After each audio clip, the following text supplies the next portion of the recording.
วิชชาปหาณสูตรว่าด้วยการละ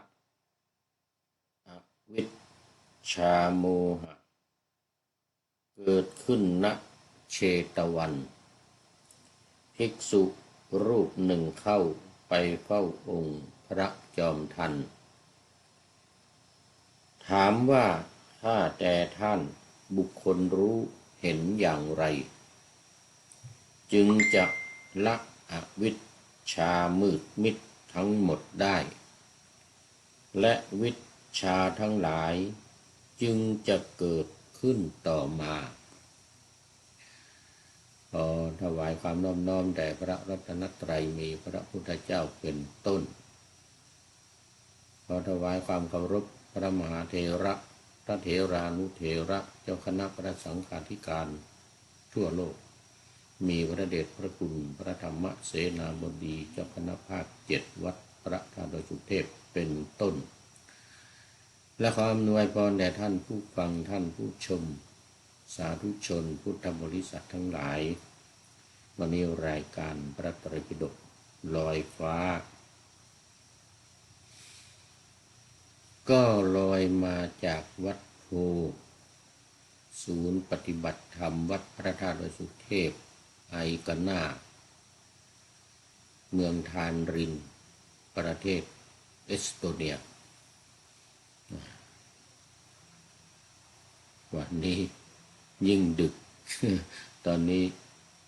2:00แล้วในเมืองไทยแต่ที่นี่ยังไม่ดึก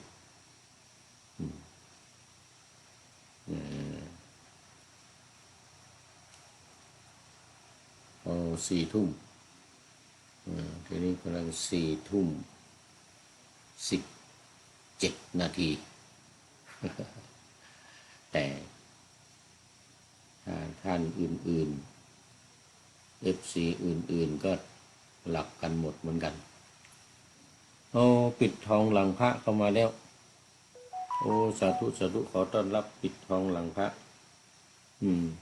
แต่ต้องดูโปรไฟล์ก่อนปิดทองหลังพระสาธุสาธุยังไม่นอนนะนี่ คนไม่นอนคุณปิดทองหลังพระก็อย่างนี้แหละ ไม่รู้จากทางไหนไม่เป็นไรก็จะไปดูโปรไฟล์ก่อนโมทนานึกว่าไม่มีใครแล้วนะนี่ เพราะว่ามันดึกแล้ววันนี้มีงานบรรพชาสามเณรภาคฤดูร้อน ที่วัดโพธิทำพิธีบรรพชาไปแต่วันนี้ผู้พูดไม่ได้เป็นพระอุปัชฌาย์ท่านเจ้าอาวาสท่านอาจารย์ดร.อันดรุสทิตยาโนเป็นพระอุปัชฌาย์วันนี้บวชสามเณรภาคฤดูร้อนแล้วก็การบวชพิธีบวชก็เป็นแบบเอสาหังพันเตแบบเอสาหังแต่ว่าอย่างผู้พูดนี่ถ้าบวชก็ต้องเป็นอุกาสะคือเรามีพิธีบวชอยู่2 อย่างคืออุกาสะที่เป็นแบบดั้งเดิมของคณะสงฆ์ไทยมาตั้งแต่เดิมแล้วก็นี่มามีแบบใหม่คืออุกาสะไม่ใช่เอสาหังพันเตเขาเรียกว่าแบบบวชแบบเอสาหังพันเตอันนี้เป็นแบบใหม่ที่ตั้งขึ้นมาใหม่โดยคณะสงฆ์ธรรมยุติกนิกายอันมี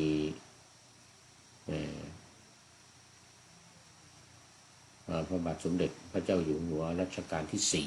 4ซึ่งเป็นแต่สมัยที่ทรงผนวดอยู่ที่วัดมหาธาตุก็ได้แยกนิกายออกไป จากเดิมนี่คณะสงฆ์ไทยเรายังไม่มีนิกายอะไรเป็นแต่ก็เป็นเถรวาทหมายถึงนิกายใหญ่ของโลกนะมีอยู่สองอย่างคือเถรวาทกับมหายานฝ่ายมหายานนั้นก็ถือหลักธรรมใหม่สร้างกันขึ้นมาใหม่ส่วนเถรวาทเรานี่คือหลักธรรมเก่าที่พระพุทธเจ้าตรัสไว้ 84,000 พระธรรมขันธ์อันนี้เป็นระดับโลกทีนี้ในเมืองไทยเรายังไม่มีในเมืองไทยเราก็เป็นเถรวาทไม่ใช่มหายานเท่านั้นเองทีนี้เถรวาทของเราเนี่ยก็เลยพอมาถึงสมัยที่พระบาทสมเด็จพระเจ้าอยู่หัวรัชกาลที่ 4ตอนนั้นยังไม่เป็นพระเจ้าแผ่นดินก็เป็นมกุฎเป็นราชกุมาร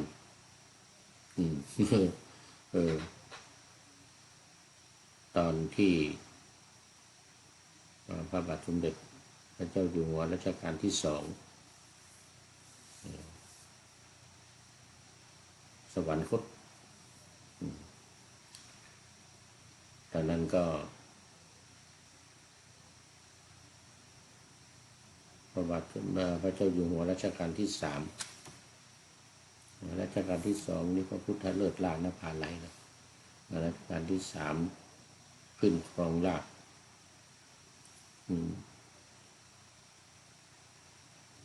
ราชกุมารเนี่ยที่ว่าเมื่อกี้เนี่ยในเดือนลืมพระนามไปก็เลยบวช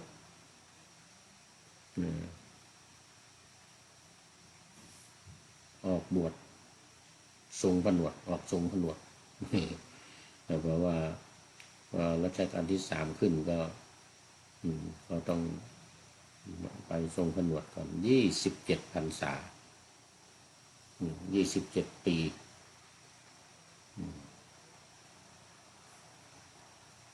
ก็หลังจากที่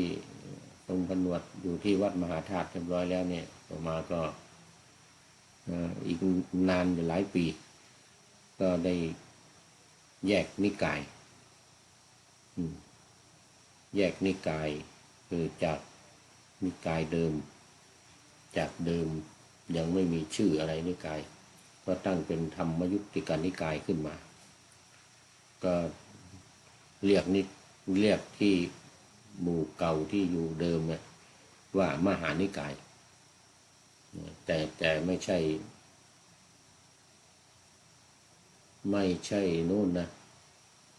อะไรมหาสังคิกะที่เป็นมหายานนะไม่ใช่แต่นี้เป็นเถรวาทเป็นเถรวาทที่อยู่ในเมืองไทยที่พระเจ้าอโศกส่งไป9 ประเทศ9 แห่งนะส่งไป9 แห่งในศรีลังกาด้วยในสุวรรณภูมิของเรานี่ด้วยนี่เป็นเรียกว่าเถรวาท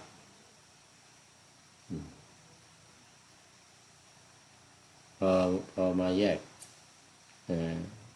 พอตั้งธรรมยุติกนิกายขึ้นในประเทศไทยตอนนั้นพระบาทสมเด็จพระเจ้าอยู่หัวรัชกาลที่ 4ยังทรงผนวดอยู่ทรงเป็นผู้แยกคณะสงฆ์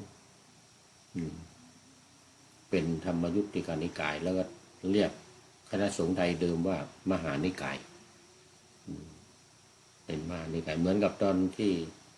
มหาสังคิกะหรือฝ่ายมหายานแยกตัวออกนั่นแหละตอนนั้นก็เรียกพวกเราเดิมเนี่ยว่าหินยานเรียกพระเถรวาทที่ถือหลักธรรมเดิมที่พุทธองค์ตรัสไว้นี่นะตามนี่เลยนะเหมือนเดิมนี่นะทั้งธรรมทั้งวินัยเหมือนเดิมหมดทุกอย่างเรียกว่าหินยานนั่นเขาให้เหตุผลว่าเป็นผู้ที่เป็นญาณน้อย ของเขามหายานเป็นยานใหญ่ยานน้อยนี่เห็นแก่ตัวเหมือนเอาตัวรอดบรรลุนิพพานคนเดียวใครปฏิบัติได้มีบุญญาบารมีก็บรรลุนิพพานไปตามพระพุทธเจ้าไปแต่ฝ่ายมหาสังคิกะที่มาไม่ทันการทำสังคายนาครั้งแรกกันเนี่ยก็รวมตัวกันเป็นมหาสังคิกะเรียกตัวเองว่าเรียกลัทธิของตัวเองว่ามหายานไม่เอาตามลัทธิเดิมไม่เอาตามที่พระพุทธเจ้าตรัสไว้ในเถรวาทที่ทำสังฆายนากันครั้งที่1ถึงครั้งที่8เนี่ยนะไม่เอาตั้งทฤษฎีใหม่ขึ้นมาตั้งหัวข้อธรรมใหม่ขึ้นมาตั้งชื่อใหม่ขึ้นมาแล้วก็แยกหมู่ออกไปเป็นมหาสังคิกะไม่เอาธรรมวินัยเดิมที่พระพุทธเจ้าตรัสไว้ไม่เอาเขาตั้งกันขึ้นมาใหม่สูตรต่างๆก็ตั้งสูตรขึ้นมาใหม่เช่นสัทธรรมบุญดลิกสูตรอย่างนี้เป็นต้นก็เป็นสูตรต่างๆที่เขียนกันขึ้นมาใหม่ธรรมะก็เขียนกันขึ้นมาใหม่แต่อิงหลักธรรมเดิมอิงหลักธรรมเดิมคือหลักธรรมทางอย่างอริยสัจสี่อะไรอย่างเงี้ยนะความไม่เที่ยงเป็นทุกข์เป็นอนัตตาอะไรอย่างเงี้ยเอาก็ยังอ้างอิงอยู่มีแต่ว่าที่เขาเขียนใหม่ขึ้นมานั่นเป็นหลักธรรมที่เขาก็บอกว่าเป็นความรู้ของพระพุทธเจ้าเหมือนกันแต่พระพุทธเจ้าไม่ได้ตัดไม่ได้แสดงหรือแสดงบ้างหรือที่ตัดไว้แล้วก็เอามาบ้างเอามาบ้างอย่างนิพพานอย่างเงี้ย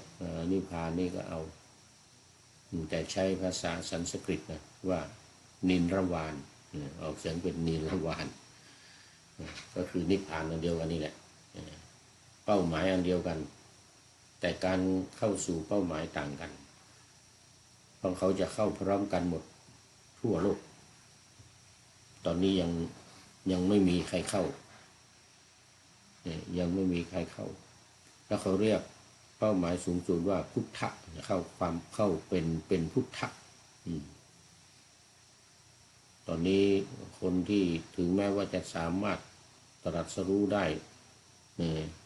รู้อริยสัจธรรมทั้งสี่ได้ตรัสรู้เป็นอรหันต์ได้ก็ไม่เข้าไม่เป็นพระอรหันต์บางทีเขาก็เรียกเอาว่าเป็นอรหันต์แต่ว่าไม่เข้าสู่นิพพานยังไม่เข้าสู่ความเป็นพุทธะไม่เข้าสู่เป้าหมายสูงสุดจะเข้าพร้อมกันทั่วโลกช่วยกันก่อนตอนนี้แล้วจะเข้าเป็นเข้านิพพานนะพร้อมกันแต่ของเดิมเราเนี่ยเถรวาทเนี่ยที่เขาเรียกเราว่ามหายานเนี่ย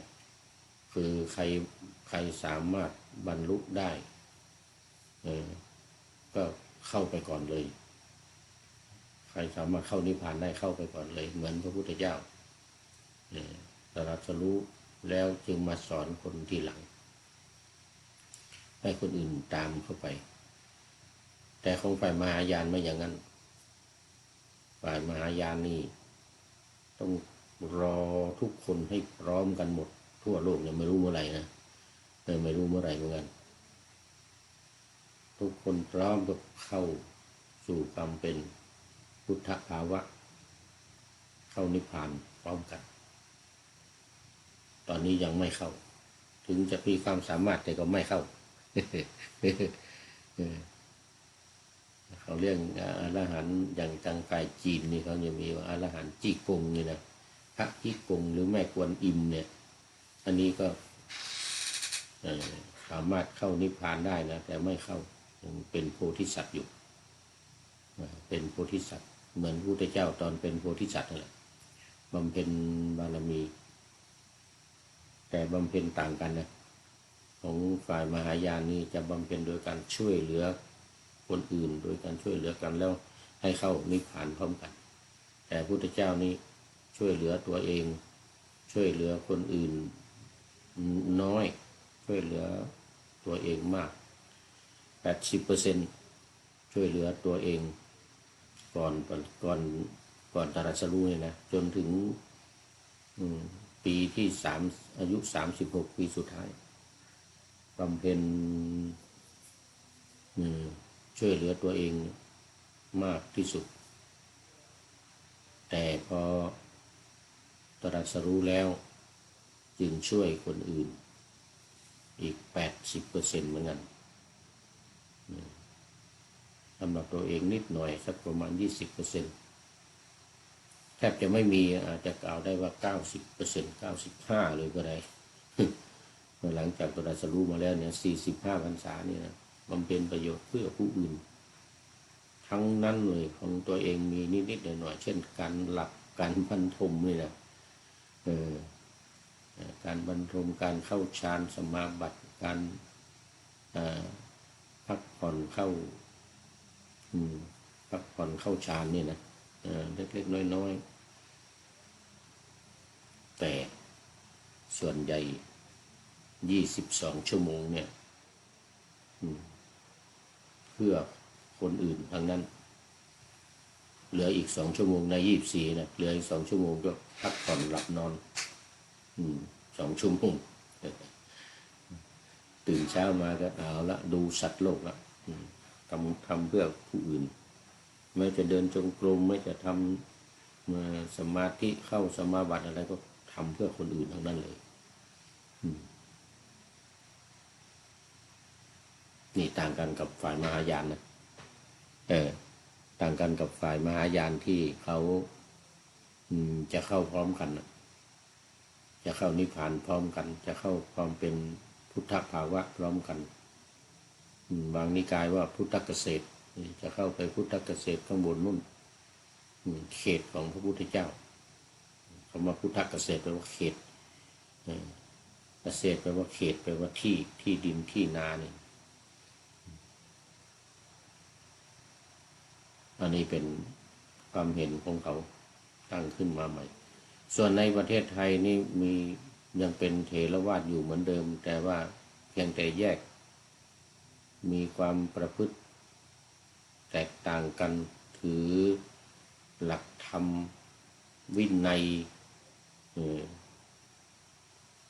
พิเศษไปแตกต่างไปจาก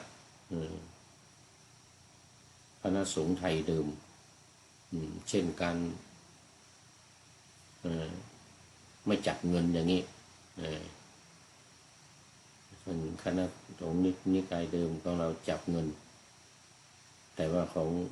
นิกายใหม่ธรรมยุทธิการนิกายนี้ไม่จับเงินแต่จะรับแต่รับอยู่นะ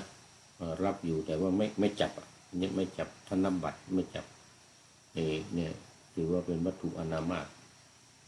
แต่ว่ารับใบประวารณาเอาใครจะถวายก็เขียนว่าในจำนวนเท่านี้ถวายนะ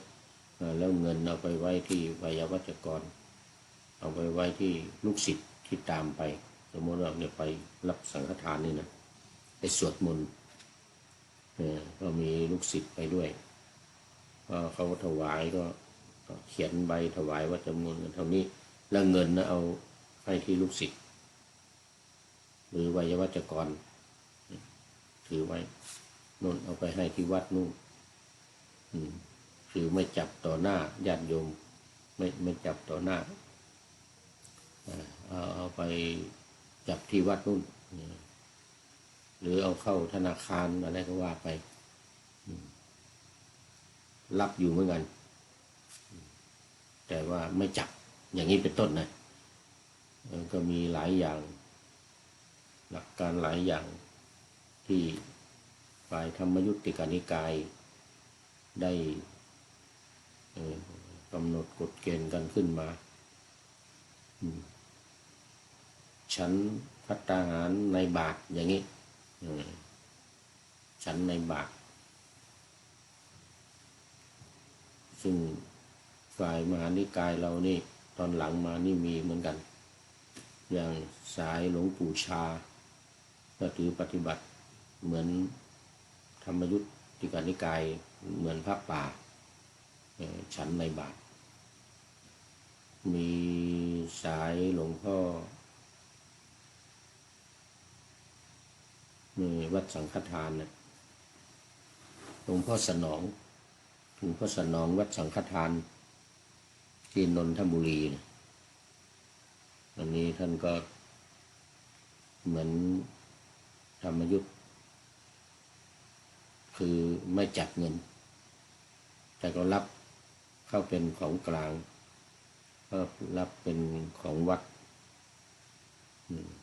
ใช้จ่ายเงินอยู่แต่ว่าใช้จ่ายในนามของวัดคือใครจะเอาเงินมาถวายอะไรเนี่ยไม่จับนะแต่เอาเข้าวัดไปไม่เอาเป็นของตัวเองไม่เอาเป็นของตัวเองเอาเข้าส่วนกลางของวัดเงินส่วนตัวไม่มีไม่ให้เอาเป็นของตัวเองเอาเป็นของส่วนกลางแล้วก็ใช้จ่ายส่วนกลางภายในวัด จะไปไหนก็ได้หมดไปต่างประเทศไปอะไรก็ทางวัดเป็นคนจ่ายให้กรรมการวัดกรรมการวัดจ่ายให้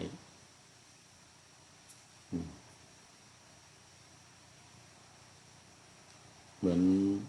ละไปธรรมยุติกานิกายนี่แหละเหมือนเดียวกันหลวงสายหลวงพ่อสนองวัดสังฆทานหลวงปู่ชาวัดหนองป่าพงนี่ก็ถือปฏิบัติเหมือนธรรมยุติกานิกายแต่ก็มีเนี่ยมีสำนักอย่างบ้านเนี่ยอย่างที่ว่าเนี่ยแล้วที่อื่นๆก็ตามหลวงปู่ชาตามหลวงปู่สนองกตปุญโญวัดสังฆทานหลวงปู่ชาวัดหนองป่าพงที่จังหวัดอุบลราชธานีเพราะว่าท่านบวชมาปฏิบัติตามปฏิปทาของหลวงปู่มั่นหลวงปู่ฟั่นหลวงปู่อะไรทั้งหลายใน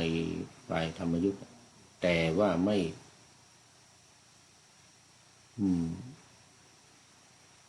เปลี่ยน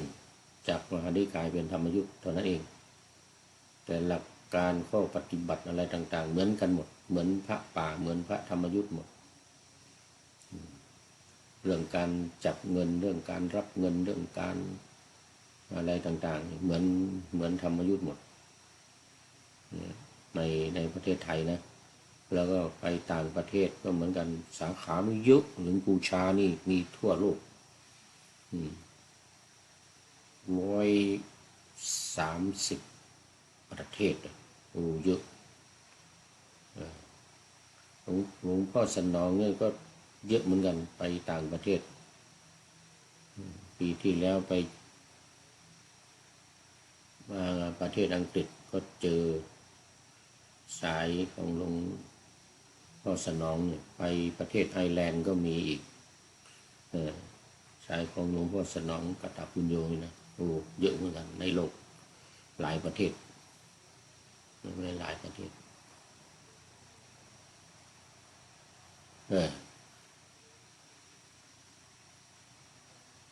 สายหลวงปู่ชาก็เยอะต่างประเทศทั้งในประเทศทั้งต่างประเทศมีถือข้อวัดปฏิบัติเหมือนธรรมยุติกานิกายอันนี้พูดถึงการแยกนิกายพูดถึงการแยกนิกายนานเนี่ยปิดทองหลังพระโอสาธุสาธุสาธุยกมือมา3 กระพุ่มมือโมทนา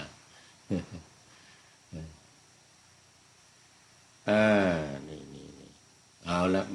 พอละเรื่องนิกายเข้ามาเรื่อง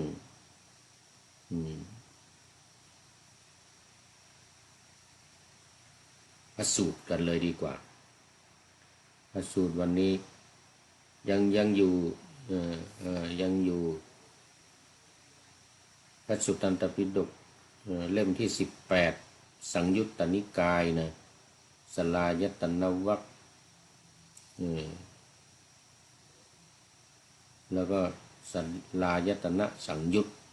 ก็คืออายตนะภายในนี่นะ6สลานี่แปลว่า6นะก็มาจากฉะแปลว่า6แปลว่าเปลี่ยนเป็นสอเสือจากชอเป็นสอชอชิงเลยนะฉะที่แปลว่า6สลายตนะสังยุตก็เกี่ยวกับอายตนะ6อายตนะภายในนะตาหูจมูกลิ้นกายใจวันนี้มาถึงทุติยปัณณาสปฐมปัณณาส50สูตรจบไปแล้วคราวนี้ทุติยปัณณาสนี้จะมีวรรคเนี่ยวรรคละ50สูตร50สูตรเหมือนปฐมปัณณาสนั่นแหละปัณณาสที่1คือ50ที่1อันนี้50ที่2ทุติยปัณณาสเริ่มจากสูตรที่1คืออวิชชาปหานะอวิชชาปหานสูตรแล้วก็มีวรรคน้อยวรรคเล็กในสลายตนะวรรคนี้ก็คืออวิชชาวรรคทุติยปัณณาสเนี่ยทุติยปัณณาสนี่เป็นอวิชชาวรรคและในอวิชชาวรรคเนี่ยก็จะมีอีก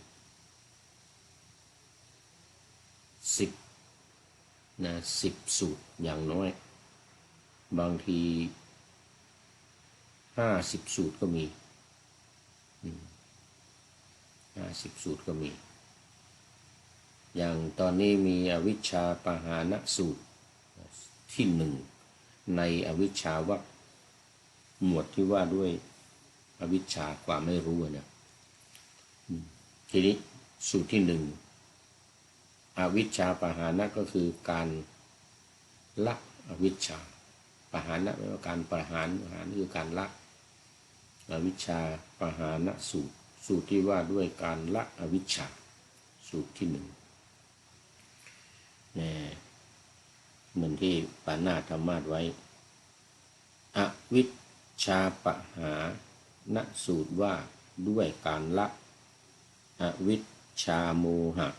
เกิดขึ้นณเชตวันคำว่าอวิชชาโมหะนี่ก็หมายถึงว่ามันเป็นอันเดียวกันขีดอวิชชาขีดโมหะคือความหลงที่เราแปลคำว่าความหลงเนี่ยมันอันเดียวกันกับอวิชชาความไม่รู้นะอวิชชากับโมหะนี่คือตัวเดียวกันคือความหลงนี่ก็คือไม่รู้นี่หมายถึงไม่รู้อริยสัจจะทำ4ประการนะไม่ได้หมายถึงไม่รู้อย่างอื่นไม่รู้อริยสัจธรรม4ประการเกิดขึ้นที่พระเชตวันก็คือวัดของอนาถบิณฑิกะเศรษฐีเมืองสาวัตถีนั่นเองภิกษุรูปหนึ่งเข้าไปเฝ้าองค์พระจอมทันถามว่าข้าแต่ท่านบุคคลรู้เห็นอย่างไรจึงจะละอวิชชามืดมิดทั้งหมดได้และวิชชาทั้งหลายจึงจะเกิดขึ้นต่อมาเมื่อละวิชชาแล้วก็กลายเป็นวิชาเกิดขึ้นแต่ต้องละอวิชชาก่อนแล้ววิชชาจะเกิดขึ้นนะส่วนวิชชาในที่นี้นี่จะหมายถึงการรู้อรหัตตมรรคหรือการบรรลุอรหัตตมรรคยังไม่ถึงอรหัตผลนะที่นี่เพียงแต่รู้ก็เรียกว่าอรหัตตมรรคเหมือนกับอรหัตเหมือนกับอนาคามิมรรคสกทาคามิมรรค โสดาปฏิมรรคอะไรโสดาปฏิมรรคก็รู้สังโยชน์3 ข้อ1 2 3สักยทิฏฐิวิจิกิจฉาศีลพัตตปรมาสอย่างนี้รู้เท่านั้นยังไม่ละนะพอละได้ละสักยทิฏฐิละวิจิกิจฉาละศีลพัตตปรมาสได้จึงเป็นโสดาปัตติผลเนี่ยคู่มรรคผลหนึ่งคู่กันอย่างนี้สกทาคามิมรรคนี่ก็คือรู้กิเลสอีก3 ตัวแล้วก็ทำให้เบาบางลงเรียกว่าโสดาปัตติผลได้สกทาคามิผลแต่รู้อย่างเดียวคือสกทาคามิมรรครู้กิเลส3 ตัวเพิ่มเข้ามาราคะโทสะโมหะเป็นสกทาคามิมรรคพอละได้ก็คือทำให้เบาบางลงได้ยังไม่หมดนะยังละไม่หมดเบาบางลงเป็นสกทาคามิผลส่วนเหมือนอนาคามีก็อนาคามีมรรคเนี่ยรู้กามราคะและปฏิฆะเพิ่มเข้ามา2 ข้อแต่ยังละไม่ได้ยังไม่ละเรียกว่าอนาคามีมรรคพอละอนาคามีมรรคคือละกามราคะและปฏิฆะนี้ได้เป็นพระอนาคามิผลอย่างนี้ส่วนอรหัตตมรรคนี่ก็รู้อย่างเดียวรู้5 ข้อที่เป็นอุทธัมภาคิยสังโยชน์เบื้องบนคือรูปราคะมานะอุทธัจจะและอวิชชานี่รู้5 ข้อนี้เรียกว่าจะรู้ชัดเจนแจ่มแจ้งนะรู้แบบวิปัสสนาเลย รู้แจ้งเห็นจริงก็คืออรหัตตมรรคเรียกว่าอรหัตตมรรค5 ข้อเบื้องบนสังโยชน์เบื้องบน5 ข้อเนี่ย6 7 8 9 10เนี่ย6รูปราคะ7อรูปราคะ8มานะ9อุทธัจจะ10อวิชชาอันนี้เรียกว่าอรหัตตมรรคเพราะฉะนั้นในที่นี้คำว่าวิชาเนี่ยวิชาในสูตรนี้มาจากอวิชชาว่าไม่รู้วิชาแปลว่ารู้แต่ว่ารู้เพียงแค่อรหัตตมรรคอรหัตตมรรคก็คือรู้ว่ารูปราคะเป็นอย่างไรอรูปราคะเป็นอย่างไรมานะเป็นอย่างไรอุทธัจจะข้อที่9เป็นอย่างไรข้อที่10อวิชชาเป็นอย่างไรเนี่ยอันนี้เรียกว่ารู้แต่ยังไม่ละยังมีอวิชชาอยู่ ยังมีมานะยังมีรูปราคะอรูปราคะยังมีอะไรข้อที่9อุทธัจจะความฟุ้งซ่านความจิตที่หดหู่ไม่สดใสจิตไม่ยังจิตเนี่ยยังมีความฟุ้งซ่านอยู่ซัดสายไปมาไม่มั่นคงเรียกว่าอุทธัจจะนั่น5 ข้อเบื้องปลายเบื้องบนเนี่ยจึงเรียกว่าเป็นสิ่งที่พระอรหัตตมรรครู้อรหัตตมรรคเนี่ยรู้5 ข้อนี้แต่ยังละไม่ได้ยังไม่ละก็เป็นเพียงแค่อรหัตตมรรคส่วนอรหัตผลนั่นหมายถึงว่าละได้ทั้ง5 ข้อละเพิ่มเข้ามาก็คือรูปราคะเป็นต้นอวิชชาเป็นที่สุดเนี่ยทีนี้มาดูใจความในทุติยปัญนาถ50 สูตรที่ 2ต่อไปเนี่ยนะอวิชชาวรรคก่อนอวิชชาวรรคนี่มี10 สูตรเดี๋ยวจะมีอีก4 วรรครวมแล้วจะเป็น5 วรรคละ5 วรรคละ10 สูตรก็เป็น50 สูตร1อวิชชาปหานะว่าด้วยการละอวิชชา เรื่องก็เกิดขึ้นที่สาวัตถีภิกษุรูปหนึ่งเข้าไปเฝ้าพระผู้มีพระภาคถึงที่ประทับถวายอภิวาทแล้วนั่งณที่สมควรได้ทูลถามพระผู้มีพระภาคดังนี้ที่สมควรนี่เคยพูดมาแล้วครั้งหนึ่งนานแล้วเดี๋ยวทบทวนอีกนิดหนึ่งก็ได้ที่สมควรที่เข้าไปนะทำไมต้องมีว่านั่งที่สมควรที่ควรส่วนข้างหนึ่งที่เราแปลกันในบาลีนะเอกัมมันตังนะเข้าไปหาพระผู้มีพระภาคแล้วเนี่ยเอกัมมันตังทิตาสมมุติเทวดาเนี่ยเอกัมมันตังทิตายืนอยู่ณที่สมควรข้างใดข้างเอกัมมันตังข้างหนึ่งทีนี้ที่ว่าที่ควรเนี่ยมันคือหมายถึงว่าเว้นปราศจากโทษ6 ประการยืนไม่ยืนหรือนั่งก็ตามนะนั่งที่บางทีก็นั่งอยู่ข้างหนึ่งบางทีก็ยืนข้างหนึ่งเนี่ยนะ6 ประการนี้คืออะไรบ้าง1ไกลเกินไปอย่างที่สมมติว่าพระพุทธเจ้าประทับนั่งอยู่ตรงนี้ไปยืนอยู่ชิดไกลโน้นอันนี้เรียกว่าไกลเกินไปฟังเสียงก็ถามก็ไม่สะดวกมันเป็นนั่งอยู่ไกลเกินไปยืนก็ยืนไกลเกินไปนะมันไม่ได้ยินไม่ได้ถามไม่ได้พูดคุย2ใกล้เกินไปเมื่อกี้นี้ไกลเกินไปนู่นอันนี้ครับมันนั่งติดพระพุทธเจ้าเลยอย่างนี้นะนั่งข้างหน้าเกินไปติดจนเกินไปนะใกล้เกินไป3มันเป็นโทษนะ3อยู่เหนือลมอยู่เหนือลมของพระพุทธเจ้าไม่ได้สมมติลมไปทางนี้นะพระพุทธเจ้าประทับนั่งอยู่นั้นเราจะไปอยู่เหนือลมทางนี้ไม่ได้ต้องไปอยู่ทางใต้ลมเพราะว่ากลิ่นหรืออะไรทางอะไรมันจะพัดลมจะพัดไปถูกใส่พระพุทธองค์พัดเอากลิ่นที่เราอยู่เหนือลมเนี่ยไม่สมควรเป็นโทษอยู่เหนือลม4สูงเกินไปสมมติว่าที่สูงพระพุทธเจ้าประทับนั่งอย่างนี้แต่เราไปอยู่สูง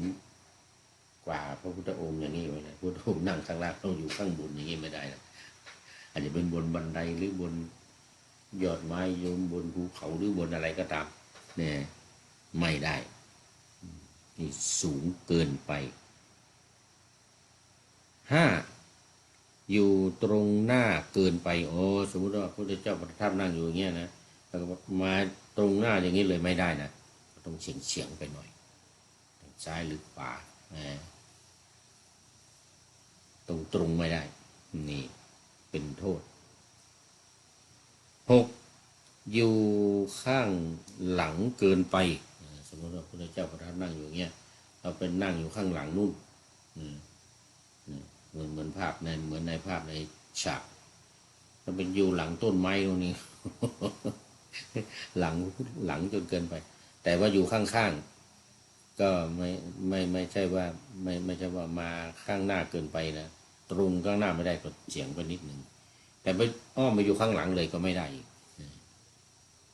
มองไม่เห็นพุทธเจ้าก็ทอดพระเนตรไม่เห็นตัวเองก็มองไม่เห็นหน้าพระพุทธเจ้าเลยนะ อยู่หลังเกินไปแล้วก็ 6หมดแล้ว หมดละ6 ข้อก็พอไปเสียงยังไม่ค่อยดีหมดเลย6 ข้ออันนี้คือนั่งที่สมควรเว้นจาก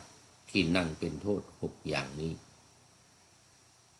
1ไกลเกินไป2ไกลเกินไป3อยู่เหนือลม4สูงเกินไป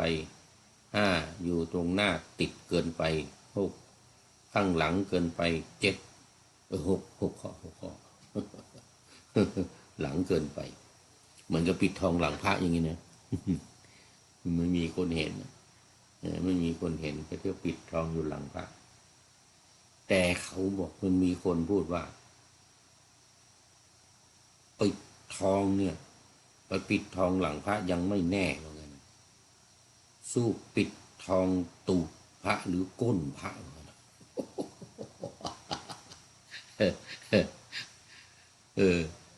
ไปติดหลังบางทีคนเดินไปก็ยังไปแอบเห็นอยู่ใช่ไหมเดินคนเดินไปข้างหลังมันติดก้นเลยก้นมันนั่งทับอย่างเงี้ยสดๆก็ไปปิดที่ก้นพระพุทธรูปเลยไม่มีใครเห็นแน่เลยนะตูดเขาเรียกว่าปิดทองตูดพระ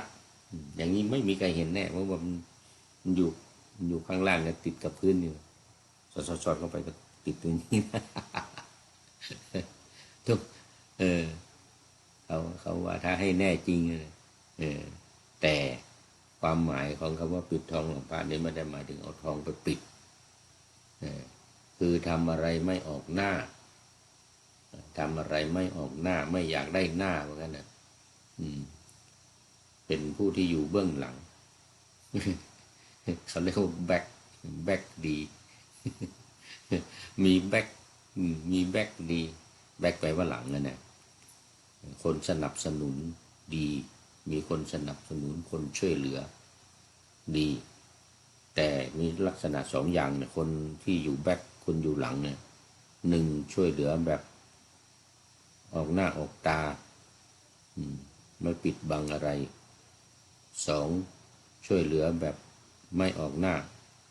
ไม่ให้ใครรู้อยู่เบื้องหลังเนี่ยเขาเรียกว่าคนอยู่เบื้องหลังแบ็คดี ปิดทองหลังพระอันนี้ความหมายคืออย่างนี้อย่างที่ว่ามันนี่คือไม่ออกหน้าออกตาไม่ให้ใครรู้เหมือนกันแต่ช่วยเหลือทำอะไรอยู่เป็นแบ็คหลังให้อยู่คอยคุ้มกันคุ้มครองเนี่ยลักษณะนี้พอพูดถึงการนั่งที่สมควรก็ถามพระพุทธองค์เลยทีเนี้ยถามพระพุทธองค์ว่าบุคคลเมื่อรู้อย่างไรเห็นอย่างไรหนอจึงจะสามารถละอวิชชาได้พระพุทธองค์ก็ตรัสตอบว่าภิกษุบุคคลเดี๋ยวก่อนภิกษุบุคคลเมื่อรู้เห็นจักขุตาเนี่ยนะสองเห็นรูปที่มันคู่กับตาอายตนะภายนอกอายตนะภายในคือตาใช่ไหมคือตาหรือจักขุนี่นะแล้วก็รูปที่มันอยู่ตรงกันข้ามที่มันจะตาจะมองเห็นนั่นคือรูปบุคคลเมื่อเห็นจักษุเมื่อรู้จักษุนะเมื่อรู้เมื่อเห็นจักษุเมื่อรู้เมื่อเห็นรูปว่าไม่เที่ยงจึงจะละสังโยชน์ได้ละอวิชชาได้สังโยชน์ทั้ง10ประการเนี่ยตั้งแต่สักกายทิฏฐิไปจนถึงอวิชชาเนี่ยจึงจะละได้ก็คือรู้เห็นจักษุรู้เห็นรูปอันนี้ชุดที่หนึ่ง ชุดที่หนึ่งแล้วชุดที่สองเดี๋ยวก่อนมันมีอันนี้อยู่ก่อนมันมีวิญญาณมันมีผัสสะอยู่ก่อนเดี๋ยวเห็นจักษุแล้วก็เห็นรูปรู้รูปแล้วก็รู้จักษุวิญญาณอันนี้มันเกิดจากธาตุ18ที่ผสมกันแล้วเช่นตาเห็นรูปแล้วเกิดความรู้ขึ้นภายในว่านี่รูปอะไรอันนี้เป็นไฟนะอันนี้เป็นน้ำอันนี้เป็นไมโครโฟนอย่างนี้นะไอตัวรู้ที่อยู่ข้างในนี่เรียกว่าวิญญาณก็ ก็ข้อที่สามนี่ก็คือจักขุวิญญาณคือรู้ผ่านทางตารู้ผ่านทางตาแล้วอันนี้เป็นข้อสามข้อสี่จักขุสัมผัสก็คือมันสัมผัสกับรูปตาเราเห็นรูปอย่างนี้เรียกว่าจักขุสัมผัสรู้เห็นจักขุสัมผัสสี่ละห้าอะไรอ่ะรู้เห็นความเสวยอารมณ์ที่เป็นสุขหรือเป็นทุกข์หรือไม่ใช่สุขไม่ใช่ทุกข์ที่เกิดขึ้นเพราะจักขุสัมผัสเดี๋ยวข้อห้านี่จักขุสัมผัสมาข้ามไปหน่อยข้อห้านี่จักขุสัมผัสก็คือตาสัมผัสกับรูปเรียกว่าจักขุสัมผัสนี่เป็นข้อที่ห้าข้อที่หกจึงเป็นการรู้การเห็นการเสวยอารมณ์ว่าเป็นสุขเป็นทุกข์หรือไม่ใช่สุขไม่ใช่ทุกข์เพราะการสัมผัสของตากับรูปนี่เป็นข้อที่หกเพราะฉะนั้นรู้เห็นคือรู้เห็นอย่างนี้จึงจะละอวิชชาหรือละสังโยชน์ทั้งหมดได้นี่เป็นข้อที่เป็นชุดที่หนึ่งชุดที่หนึ่งชุดที่สองหูกับเสียงก็เหมือนเดียวกันรู้เห็นหูกับเสียงรู้เห็นโสตะแล้วก็รู้เห็นสัทธะคือเสียงรู้เห็นรูปรู้เห็นเสียงรู้เห็นสัทธะนี่อันนี้ก็อีกชุดนี้ก็หกเหมือนกันโสตะวิญญาณโสตะสัมผัสโสตะวิญญาณโสตะสัมผัสแล้วก็โสตะการเสวยอารมณ์ที่เกิดจากโสตะสัมผัสทีนี้โสตะคานะชิวหากายะมโนเหมือนเดียวกันหมดเลยเหมือนเป็นชุดอย่างนี้แหละชุดละหกชุดละหกอย่างคือสมมติมโนเนี่ยก็มโนรู้จักมโนคือรู้จักใจเนี่ยนะแล้วก็รู้จักธรรมะเนี่ยคือสิ่งที่เกิดกับใจเขาเรียกว่าความคิดที่มันเกิดกับใจรู้จักใจรู้จักมโนคือรู้จักใจรู้จักความคิดที่มากระทบใจหรือใจเกิดขึ้นกับใจเนี่ยแล้วก็มโนสัมผัสเดี๋ยวก่อนมโนวิญญาณก่อนมโนวิญญาณแล้วก็มโนสัมผัสมโนสัมผัสจากมโนสัมผัสก็เป็นการเสวยอารมณ์ที่เกิดจากมโนสัมผัสไม่ว่าจะเป็นสุขเป็นทุกข์หรือไม่ใช่สุขไม่ใช่ทุกข์อันนี้ก็ชุดของแต่ละชุดหกนี่เพราะมันเกี่ยวข้องกันตาหูจมูกลิ้นกายและใจชุดตาหูจมูกลิ้นกายและใจเมื่อมันเกิดขึ้นแล้วสัมผัสกันแล้วเรียกว่าการเกิดขึ้นของสลายตนะภายในหกสลายตนะภายนอกหกที่เกิดขึ้นแล้วละเนี่ยในสูตรนี้คือปหานะเนี่ยอวิชชาปหานะจึงสามารถที่จะละอวิชชานี้ได้ถ้าหากว่าไม่รู้ไม่เห็นในเรื่องของจักขุโสตคานะชิวหากายะมโนและจักขุสัมผัสเป็นต้นจักขุวิญญาณเป็นต้นจักขุการสัมผัสกันระหว่างอะไรภายนอกวิญญาณรวมแล้วหกชุดเหมือนกัน เราแล้ว6 ชุดเหมือนกัน6 6 36โอ้โห36 ชุด36รู้เห็น36อย่าง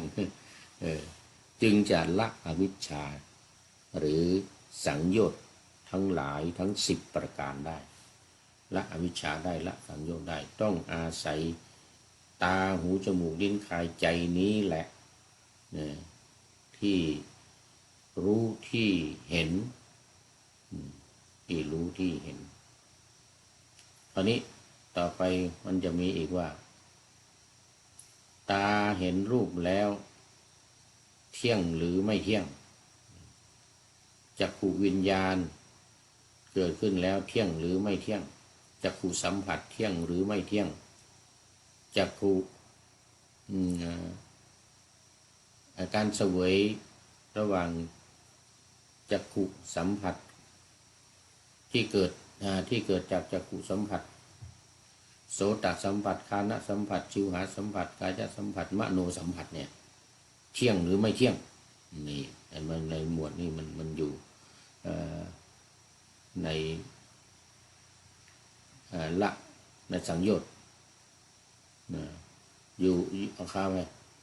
อยู่ในสังยุตอะไรสังยุตเมื่อกี้นี้สลายตนะสังยุตตาหูจมูกลิ้นกายใจภิกษุทั้งหลายก็ตอบว่าไม่เที่ยงพระเจ้าข้าเมื่อไม่เที่ยงแล้วเป็นทุกข์หรือเป็นสุขเป็นทุกข์พระเจ้าข้าเหมือนเดียวกันเลยนะเมื่อเป็นสุขเป็นทุกข์มีความแปรปรวนเป็นธรรมดาควรหรือที่เราจะเข้าไปยึดไปถือไม่เป็นอย่างนั้นพระเจ้าข้าไม่ควรเข้าไปยึดไปถือเมื่อไม่เข้าไปยึดไปถือแล้วก็จะเกิดความเบื่อหน่ายคลายกำหนัดพ้นจิตหลุดพ้นเสร็จแล้วก็รู้อยู่ว่ากิจที่ควรทำนะทำเสร็จหมดแล้วกิจอื่นที่จะพึงทำอีกไม่มีก็เรียกว่าอยู่จบพรหมจรรย์อยู่จบพรหมจรรย์ไม่มีสิ่งใดที่จะต้องทำอีกแล้วเป็นพระอรหันต์เพราะว่าสามารถละอวิชชาได้เป็นข้อสุดท้ายในสังโยชน์1 2 3 4 5 6 7 8ไม่ต้องพูดถึงอวิชชาก็ละได้แล้วทั้งหมดละได้หมดนี่แหละเรียกว่าเป็นเป้าหมายสูงสุดเป็นพระอรหันต์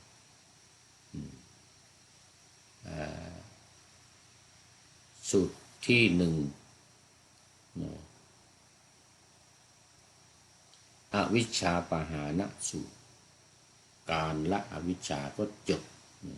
บสูตรที่1ต่อไปสูตรที่2เป็นสัญโยชน์ชนะปหานะอันนี้การละสังโยชน์อีกแล้วก็เหมือนเดิมอีกเหมือนเดิมยังไงที่จะละสังโยชน์ได้เนี่ยก็ต้องอาศัยการเห็นการรู้จักขุโสตฆานะชิวหากายมโนและรู้รูปเสียงกลิ่นรสโผฏฐัพพะและธรรมารมณ์เสร็จแล้วก็รู้จักขุสัมผัสโสตสัมผัสฆานะสัมผัสมโนสัมผัสคือสัมผัสกับอายตนะภายนอกสัมผัสกับรูปเสียงกลิ่นรสโผฏฐัพพะและธรรมารมณ์นี่เสร็จเรียบร้อยแล้วเมื่อรู้อย่างนี้ก็สามารถที่จะละสังโยชน์ได้สังโยชน์ในที่นี้จะหมายถึงทั้งหมดเลยนะตั้งแต่ข้อที่1ถึงข้อที่10ตั้งแต่สักกายทิฏฐิจิกิจฉาไปจนถึงอวิชชาจึงจะสามารถละสังโยชน์นี้ได้เอาสูตรที่2นี้จบอีก สูตรที่2นี้จบเพราะมันเหมือนเดียวกันเพียงแต่เปลี่ยนจากสังโยชน์ข้อไปเมื่อกี้นี่เปลี่ยนจากอวิชชามาเป็นสังโยชน์อวิชชานั้นเป็นเพียงข้อสุดท้ายแต่มาเป็นสังโยชน์นี่ทั้งหมดทั้ง10 ข้อเอาต่อไปสูตรที่3สัญโยชนะสมุคคาตสูตรว่าด้วยการถอนสังโยชน์นี่แหละถอนสังโยชน์เมื่อกี้นี้ละใช่ไหมปหานนะละสังโยชน์ถอนสังโยชน์นี่มันก็คือการถอนไม่ให้มี ไม่ให้เหลือนั่นเองเมื่อกี้นี่ละก็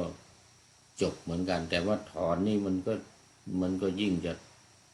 แน่นเข้าไปอีกเช่นอย่างถอนออกถอนรากถอนโคนออกหมดอย่างเงี้ยถอนสังโยชน์ออกหมดเนี่ยตั้งแต่สักกายทิฏฐิไปจนถึงอวิชชาเนี่ยถอนออกหมดด้วยวิธีการยังไงละอย่างไรเห็นรู้เห็นอะไรก็เห็น6อย่างที่ว่าเมื่อกี้นี่แหละ6อย่างที่1คือตาหูจมูกลิ้นกายใจเนี่ย6อย่างแล้วก็6อย่างที่2ก็คือรูปเสียงกลิ่นรสสิ่งของและธรรมอารมณ์หรือความคิด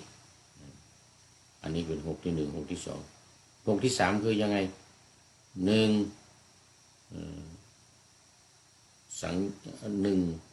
รูป2เสียง